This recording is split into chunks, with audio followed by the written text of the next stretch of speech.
Hello students, welcome to all in your YouTube channel Ram Study Waves. So today we are going to discuss class 9 first chapter of geography Earth as a planet. So आज हम बात करेंगे Earth as a planet की. So in this video you have got all those things. तो जितने भी concept हैं, जितने भी चीजें हैं, क्वेश्चन आंसर, एमसीक्यूज, सारा कुछ हम डिस्कस करने वाले हैं इस चैप्टर का. तो आपको डिस्क्रिप्शन बॉक्स में क्वेश्चन आंसर भी मिल जाएंगे, तो बहुत मेहनत करने की जरूरत नहीं है. आराम से आप इसके question answer to the point जो मैंने खुद से टाइप कर रखे हैं वो आपको आराम से डिस्क्रिप्शन बॉक्स में पीडीएफ के फॉर्म में मिल जाएंगे, तो आप वहां से डाउनलोड कर सकते हैं. तो आइए बिना देरी किए स्टार्ट करते हैं चैप्टर और समझते हैं इसमें क्या क्या कॉन्सेप्ट है.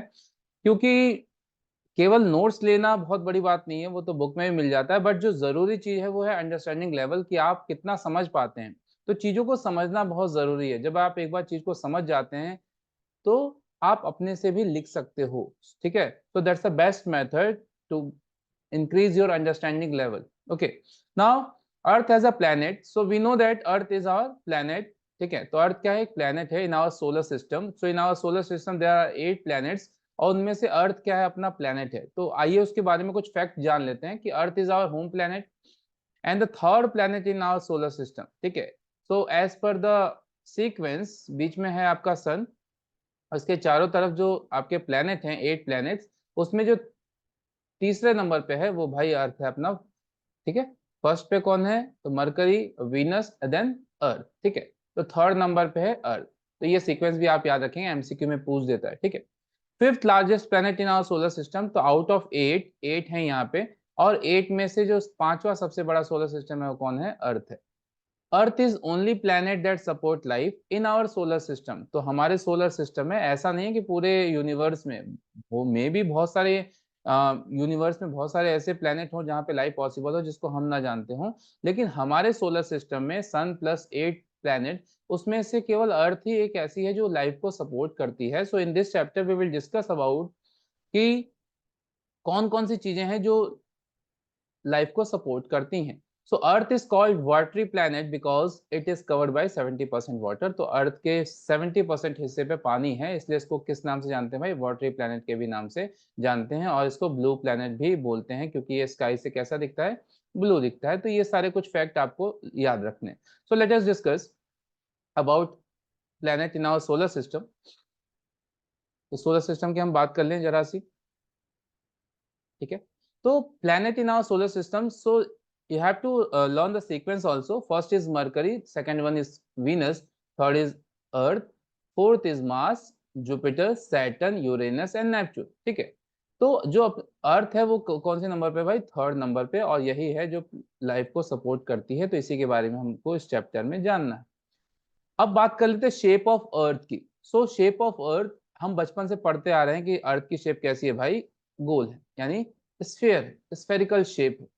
बचपन से हमें टीचर पढ़ाते आ रहे हैं. ठीक, लेकिन जब आप नाइन्थ में पहुंचे, जब आप नाइन्थ स्टैंडर्ड में पहुंचे, तो आपके टीचर ने कहा कि भाई ये परफेक्ट स्फेयर नहीं है, ये है ऑब्लेट स्फेरॉइड. क्या है?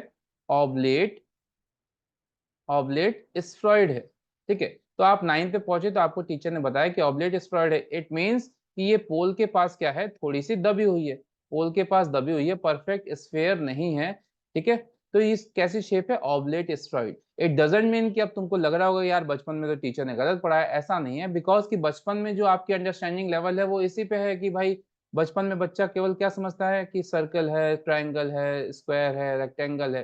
लेकिन जब आप नाइन्थ स्टैंडर्ड में आए तो आपकी जो अंडरस्टैंडिंग लेवल है वो बढ़ गई, तो टीचर ने बताया कि भाई ये परफेक्ट स्फेयर ना होके क्या है? ऑब्लेट स्फेरॉइड है, जो ऊपर से कुछ क्या हुआ? दबा हुआ है, यानी इसके जो डायमीटर होंगे वो बराबर नहीं होंगे.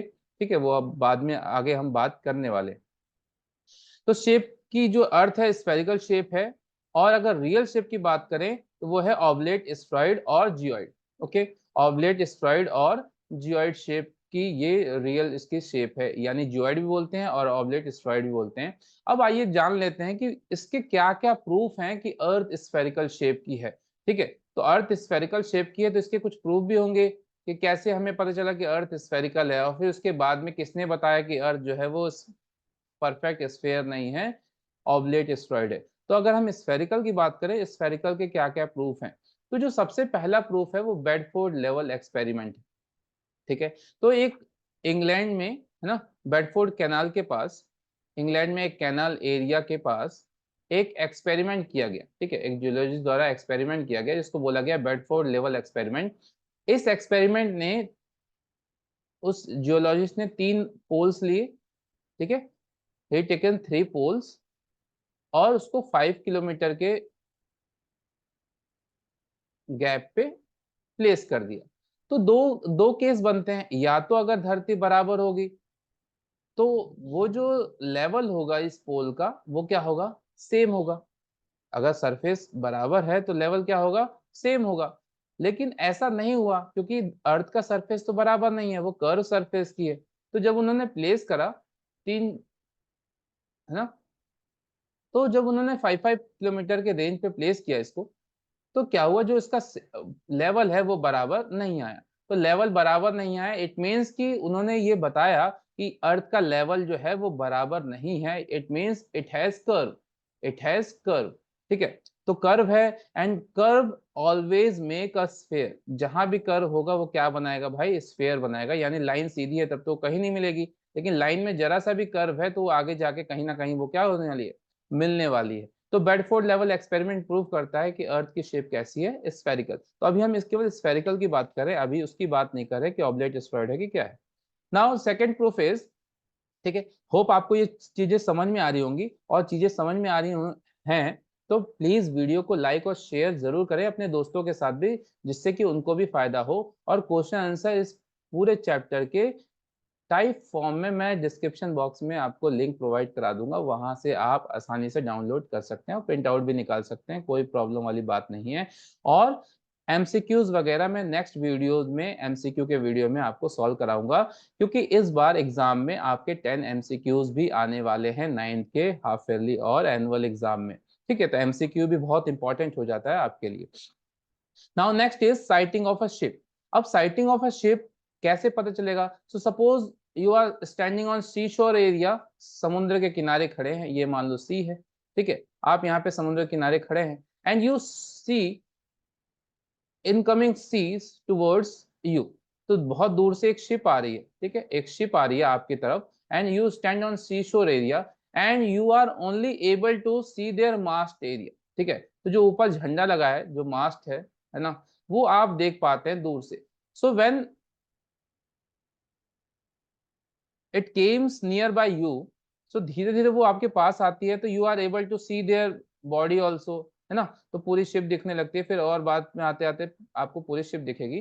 तो धीरे धीरे पहले क्या दिखता है भाई, उसका दूर से केवल झंडा दिखता है, मास्ट दिखता है, उसके बाद पूरी शिप दिखने लगती है।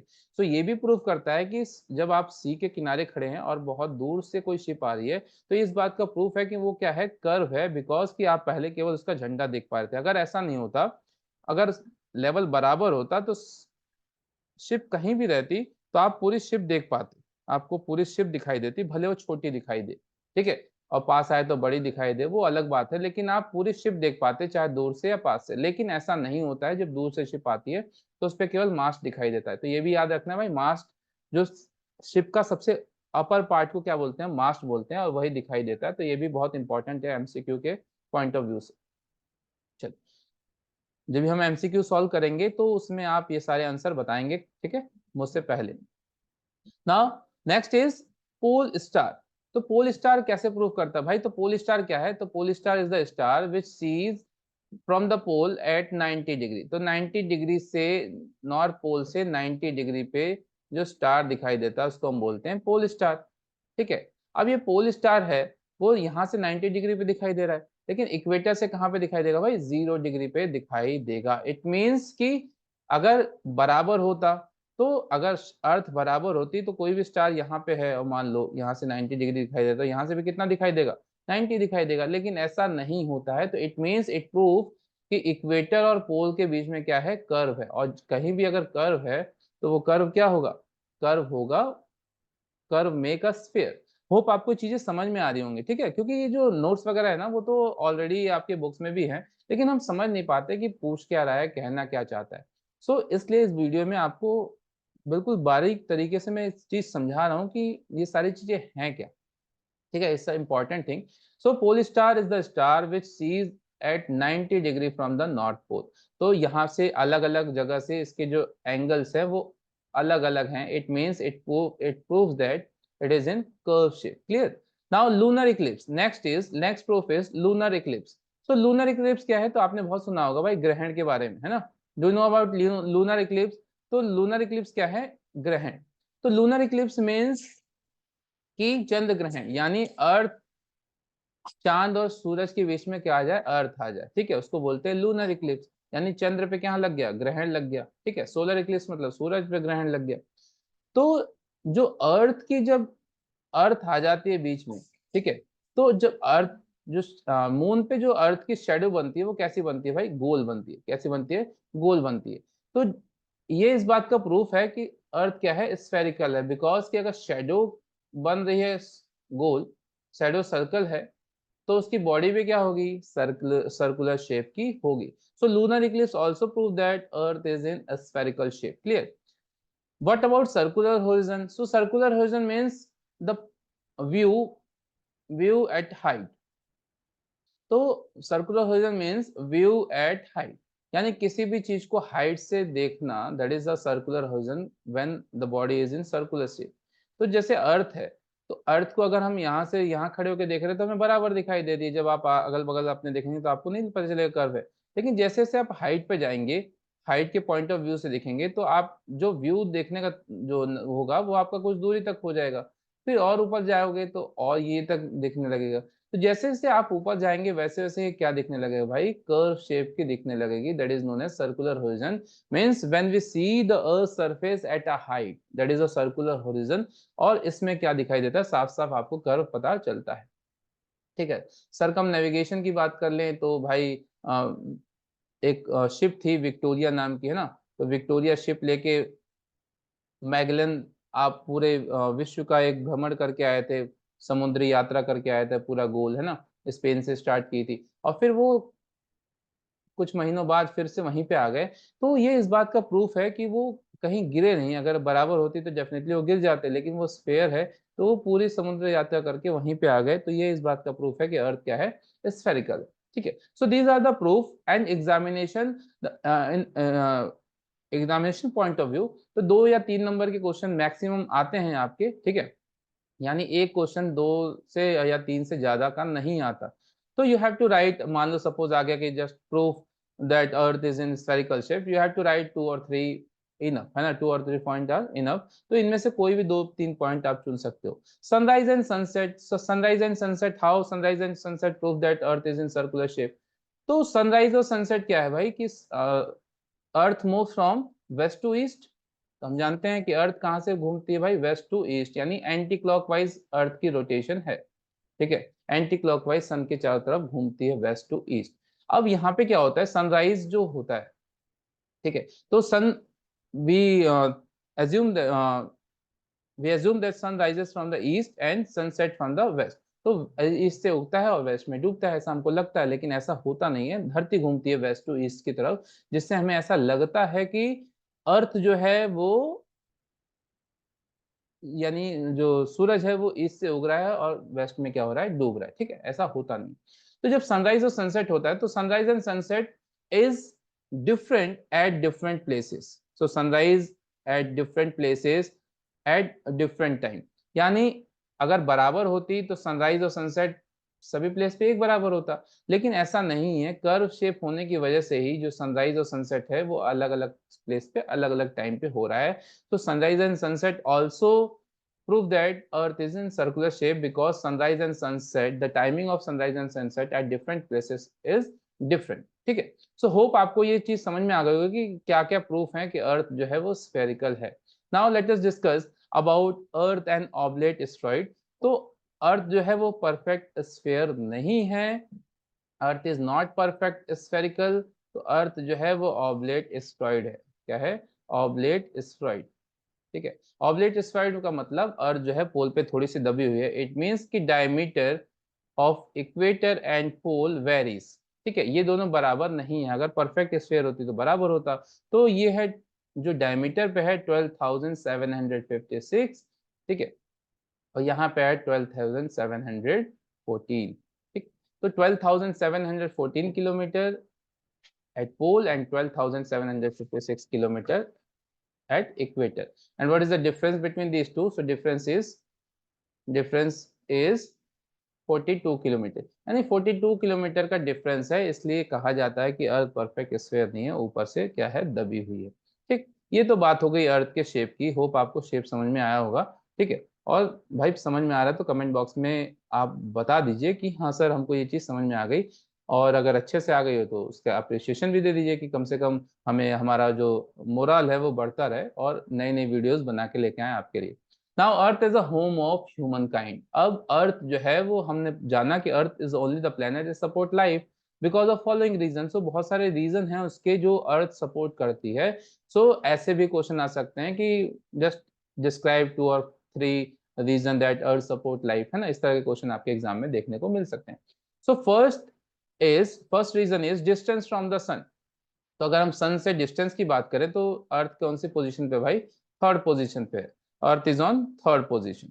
ठीक है, तो distance from the sun, earth is on third position. It means not too close, not too far, यानी बहुत दूर भी नहीं है और बहुत पास भी नहीं है। बहुत पास होगा तो क्या हो जाएगा, हॉट हो जाएगा, बहुत दूर हो जाएगा तो क्या हो जाएगा, extreme cold. So earth place at a ideal distance on the third position, it means that's one of the reason that earth supports life. And the second is temperature. ठीक है, तो अगर टेम्परेचर की बात करें अर्थ के टेम्परेचर की, तो the mean temperature of earth is 17 degree Celsius. That is the mean temperature, एक एवरेज टेम्परेचर है अर्थ का, दैट इज 17 डिग्री सेल्सियस। तो अर्थ का 17 डिग्री सेल्सियस है moderate temperature that support life. बहुत ज्यादा नहीं है, बहुत कम भी नहीं है, तो ये लाइफ को सपोर्ट करता है। बहुत कम हो जाएगा तो प्रॉब्लम हो जाएगी, ज्यादा हो जाएगा तो प्रॉब्लम हो जाएगी। ठीक है, अगर अर्थ का जो टेम्परेचर है मीन टेम्परेचर से बढ़ता है तो उस सिचुएशन को क्या बोलते हैं हम, ग्लोबल वार्मिंग। ठीक है, जैसे हमारी बॉडी का टेम्परेचर 37 डिग्री सेल्सियस है, अगर इससे बढ़ता है तो हमें फीवर हो जाता है ना, वी गॉट फीवर। वैसे ही अर्थ का जो मीन टेम्परेचर 17 डिग्री सेल्सियस, और जैसे इससे टेम्परेचर बढ़ेगा तो अर्थ को भी क्या हो जाएगा, फीवर हो जाएगा, और उस फीवर का नाम क्या है, global warming. So global warming mean the increase of temperature of earth from its mean temperature, that is global warming due to green house effect. ठीक है, ये आगे के कुछ चैप्टर्स में आएंगे। नाउ एटमॉस्फेयर की बात कर लें। तो एटमॉस्फेयर, अर्थ हैज एटमॉस्फेयर। तो अर्थ के अगल बगल क्या है, एयर की लेयर है, जिसको हम किस नाम से जानते हैं, एटमॉस्फेयर के नाम से जानते हैं, और वो भी क्या करती है, अर्थ लाइफ को सपोर्ट करती है। ठीक है, तो अगर अर्थ की बात कर ले तो अर्थ के चारों तरफ क्या है, layer of air, layer of air, layer of air that surround earth surface, that surround earth surface, यानी अर्थ के सरफेस को सराउंड कर रखा है लेयर ऑफ एयर ने, and it is the most important reason for supporting life. तो इस air में, है ना, that's a mixture of gases. Air means mixture of gases, बहुत सारी अलग अलग गैसेस है, मिक्सचर ऑफ गैसेस। तो उन गैसेस में जो सबसे ज्यादा है वो नाइट्रोजन है ना, nitrogen 78%, then oxygen 21%, then other gases, other gases 1%. So in other gases like carbon dioxide, like methane, water vapor, है ना, water vapor, hydrogen, helium, ठीक है, so these are known as greenhouse gases. तो यही gases क्या करती हैं, जो हीट को क्या करती है, ट्रैप कर लेती हैं एट द डे टाइम, और नाइट टाइम उसको स्प्रेड कर देती हैं एटमॉस्फेयर में, जिससे नाइट का टेम्परेचर क्या होता है, नॉमिनल होता है, यानी रहने लायक होता है। अगर ग्रीन हाउस गैसेस नहीं होंगी तो रात में बहुत क्या हो जाएगी, एक्सट्रीम कोल्डनेस हो जाएगी, जिसकी वजह से लाइफ हो जाएगी खतरे में। ठीक है, तो ग्रीन हाउस गैसेस का होना भी बहुत जरूरी है, उतना ही जरूरी जितना ऑक्सीजन का होना है। तो अगर ग्रीन हाउस गैसेस को पूरी तरह से खत्म कर देंगे तो भी लाइफ में प्रॉब्लम आ जाएगी, और अगर ग्रीन हाउस गैसेस एक्सेस हो जाएंगी, बढ़ जाएंगी, तो भी क्या हो जाएगी, प्रॉब्लम हो जाएगी। During day there is a huge rise in temperature that causes global warming. ठीक है, तो दोनों ही कंडीशन खराब है, तो इसलिए इसका आइडियल होना बहुत जरूरी है, यानी ये उतना ये जरूरी भी है और बहुत एक्सेस भी नहीं है। कोई भी चीज एक्सेसली जरूरी नहीं होती, यानी जब तक वो लिमिट में है तब तक ये जरूरी है। होप आपको ये चीजें समझ में आ रही होंगी। So atmosphere also plays an important role. Now water, so availability of water on Earth's surface near about 71% area is covered with water, है ना। तो 71% जो धरती का है वो पानी से कवर्ड है, जिसको हम वाटरी प्लैनेट और ब्लू प्लैनेट के भी नाम से जानते हैं। तो ये भी एक रीजन है अर्थ की लाइफ के लिए। नाउ बात कर लेते हैं इकोसिस्टम की। सो ecosystem means dependency, ecosystem means dependency. तो अर्थ पे क्या है, हर चीज की क्या है, एक दूसरे की डिपेंडेंसी है। लिविंग थिंग और नॉन लिविंग थिंग्स में क्या है भाई, इंटरडिपेंडेंसी है। We all depends one another, so that is ecosystem. So ecosystem means dependency dependency of living and non-living thing, living and non-living thing. So each thing on earth surface depends on one another. ठीक है, जैसे अब हम लोग plant पे depend है, तो फिर एनिमल्स प्लांट पे डिपेंड है, तो we depends on plant as well as animal. So interdependency है, एक दूसरे पे डिपेंड है। इसी सिस्टम को हम क्या बोलते हैं भाई, इकोसिस्टम बोलते हैं। So ecosystem is also played an important role for life. ठीक है, ये सब चीज हो गई मान लो, लेकिन अगर इकोसिस्टम नहीं है अर्थ पे तो हम सरवाइव नहीं कर पाएंगे। तो सरवाइव करने के लिए इकोसिस्टम बहुत जरूरी है। नाउ लिथोस्फीयर की बात कर लेते हैं। लिथोस्फीयर मीन्स, जैसे मान लीजिए वाटर वाला हमने बात किया था, तो वाटर क्या है भाई, 71% वाटर है, उसको हम बोलते हैं, उस एरिया को बोलते हैं हाइड्रोस्फीयर। ठीक है, तो 71% of earth covered by water, that is hydrosphere. तो 71 के बाद जो 21% आया, जो सॉलिड सरफेस है जहाँ पे रहते हैं, है ना, सॉलिड सरफेस, जिसको हम अपर अपर क्रस्ट भी बोलते हैं, दैट इज नोन एज सियाल। और ये जो नीचे वाला पार्ट है हाइड्रोस्फीयर का, है ना, तो ऐसा नहीं है कि जैसे मान लो अर्थ है, तो अर्थ पे अगर मान लीजिए हमने कहा कि 21% लैंड है, 71% वाटर है, तो वाटर भी तो लैंड पे ही है। तो वो जिस लैंड पे है, जो सी बेड है, that is known as lower crust, उसको बोलते हैं sima. It is made up of sima, and that is upper crust, that is made up of sial. ठीक है, ये सियाल और सीमा नेक्स्ट चैप्टर में आएंगे आपके। ठीक है, जब हम अर्थ के लेयर्स के बारे में पढ़ेंगे तो उसमें अच्छे डिटेल में बताएंगे। तो 21% of solid surface, that is known as lithosphere, that is known as lithosphere. तो जो लाइफ के लिए जरूरी है वो हाइड्रोस्फीयर भी जरूरी है ना, लिथोस्फीयर भी जरूरी है, और इससे ज्यादा जरूरी क्या है भैया, एटमॉस्फेयर भी जरूरी है। और इन तीनों से ज्यादा जरूरी है बायोस्फीयर। इन तीनों से ज्यादा जरूरी कौन है, बायोस्फीयर है। हाउ बायोस्फीयर, अगर मान लो केवल धरती पे हाइड्रोस्फीयर है ना, एटमॉस्फेयर नहीं है, तो भी लाइफ पॉसिबल नहीं है। एटमॉस्फेयर और लिथोस्फेयर नहीं है हाइड्रोस्फेयर नहीं है, तो भी लाइफ पॉसिबल नहीं होगी। हाइड्रोस्फेयर और एटमॉस्फेयर है, लिथोस्फेयर नहीं है, तो भी लाइफ पॉसिबल नहीं होगी। यानी इनमें से एक भी गया तो लाइफ पॉसिबल नहीं होगी। तो लाइफ पॉसिबल कब होगी, so when the combination of these three. तो इन तीनों का जब कॉम्बिनेशन होगा, हाइड्रोस्फेयर, लिथोस्फेयर एंड एटमॉस्फेयर, तभी लाइफ पॉसिबल होगी। And the combination of these three is known as biosphere. तो अगर हम बात करें हाइड्रोस्फेयर, ठीक है, लिथोस्फेयर एंड एटमॉस्फेयर, तो इन तीनों का जो कॉम्बिनेशन है, उस कॉम्बिनेशन को हम बोलते हैं biosphere. So biosphere means, biosphere is the zone, is the area, zone in which these three, hydrosphere, lithosphere and atmosphere meet together, that is known as biosphere। यानी आप जहां पे हैं, सरवाइव कर पा रहे हैं, जी पा रहे हो, इसका मतलब आप कहाँ पे हो, बायोस्फेयर में हो। और बायोस्फेयर की एवरेज थिकनेस कितनी होती है, 15 किलोमीटर होती है। ये भी बहुत जरूरी है, याद रखिएगा।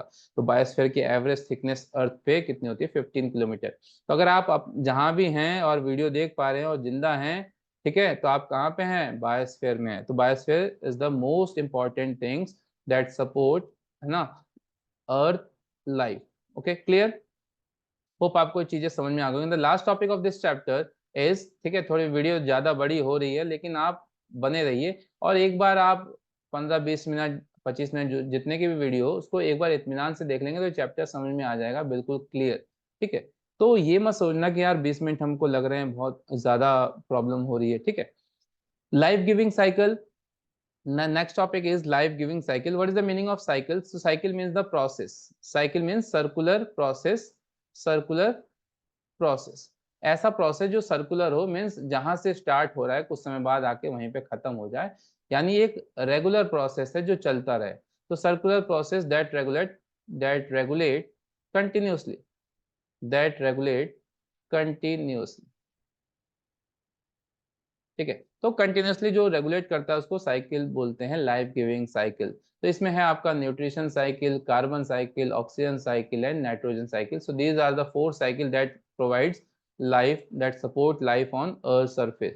ठीक है, चलिए तो एक एक करके हम बात कर लेते हैं न्यूट्रिशन साइकिल की। तो न्यूट्रिशन साइकिल क्या है भैया? It represent a relationship between living and non living things in our environment. तो लिविंग थिंग और नॉन लिविंग थिंग का जो रिलेशनशिप है वो क्या कहलाता है? न्यूट्रिशन साइकिल क्या कहलाता है? यानी एक दूसरे की पे क्या डिपेंडेंसी, जैसे हमने इकोसिस्टम बताया था, है ना। तो ecosystem same as nutrition cycle. तो it shows the interdependence of all things on earth, यानी हर चीज एक दूसरे पे क्या है? इंटरडिपेंडेंस है, जिसकी वजह से लाइफ पॉसिबल हो रही है। It operate through the food chain and other process like photosynthesis. ठीक है, तो फोटोसिंथेसिस प्रोसेस है in which plant make their own food with the help of carbon dioxide and sun sunlight. Okay, now carbon cycle. So all living thing contain carbon, जितने भी living thing हैं उस सब में क्या है? कार्बन है। यानी हमारे अंदर भी कार्बन है, आपके अंदर भी कार्बन है, यानी जितनी भी चीज दिख रही है उसके अंदर क्या है? कार्बन है। इसका ये प्रूफ है कि जब हम उसको जलाते हैं तो ऑक्सीजन के संपर्क में आके क्या बनाता है? Carbon dioxide. यानी जलाने पे अगर कार्बन डाइऑक्साइड निकल रही है, इसका मतलब उसके अंदर कार्बन कंटेंट है। तो carbon content is also very important in our life. Atmospheric carbon is use by the plant in the presence of sunlight and chlorophyll. जो एटमॉस्फेयर का कार्बन है वो प्लांट के द्वारा यूज होता है, जिसके वो हेल्प से वो फूड का निर्माण करते हैं फोटोसिंथेसिस के हेल्प से। Nitrogen cycle. So atmosphere is the largest reservoir 78% of free nitrogen. तो 78% नाइट्रोजन है and nitrogen is important for plant growth. तो जैसे हमारे ग्रोथ के लिए ऑक्सीजन इंपॉर्टेंट है, वैसे ही नाइट्रोजन की ग्रोथ के लिए कौन इंपॉर्टेंट है भैया? सॉरी, प्लांट की ग्रोथ के लिए कौन इंपॉर्टेंट है? नाइट्रोजन इंपॉर्टेंट है। So plant take nitrogen in the form of nitrate from the soil and it moves through the food chain to animal. तो क्या करता है भाई? प्लांट मिट्टी से क्या ले लेता है? नाइट्रोजन ले लेता है। ठीक है, और नाइट्रोजन फिर मिट्टी में क्या होता है? धीरे धीरे नाइट्रोजन कमी होने लगती है एंड जो सॉइल होती है वो it got infertile, so because of लैकनेस of nitrogen. अब ये क्या होता है? जब प्लांट डिके होता है या एनिमल डिके होता है जिसने इसको खाया है, तो उसके जो वेस्ट मटेरियल्स है वो फिर से उस मिट्टी में मैन्योर के हेल्प से हम उसको मिट्टी में मिलाते हैं, तो फिर से नाइट्रोजन का जो चेन है वो रिन्यू हो जाता है। इसी को बोलते हैं nitrogen cycle. And some plant also plays an important role for nitrogen cycle like cereals. तो जो दालें होती हैं वो ऐसी प्लांट्स हैं जो एटमॉस्फेयर से नाइट्रोजन लेके मिट्टी के नाइट्रोजन लेवल को बढ़ा देती हैं। So some plant also help for nitrogen cycles like cereals. Okay, so nitrogen is returned to the soil through manure remains of plant and animal। तो उसके हेल्प से वो अगेन नाइट्रोजन का लेवल बढ़ जाता है। तो this is all about in this chapter. Hope आपको ये वीडियो पसंद आया होगा, समझ में आया होगा, और समझ में आया होगा तो भाई अपने दोस्तों के साथ शेयर जरूर करना, लाइक और सब्सक्राइब जरूर कर दें। और क्वेश्चन आंसर के लिए डिस्क्रिप्शन बॉक्स पे लिंक को क्लियर करें, पीडीएफ आपके सामने रहेगी, बिल्कुल आसान टू द पॉइंट आंसर मैंने आपको प्रोवाइड कर रखे हैं। Thank you and have a nice day.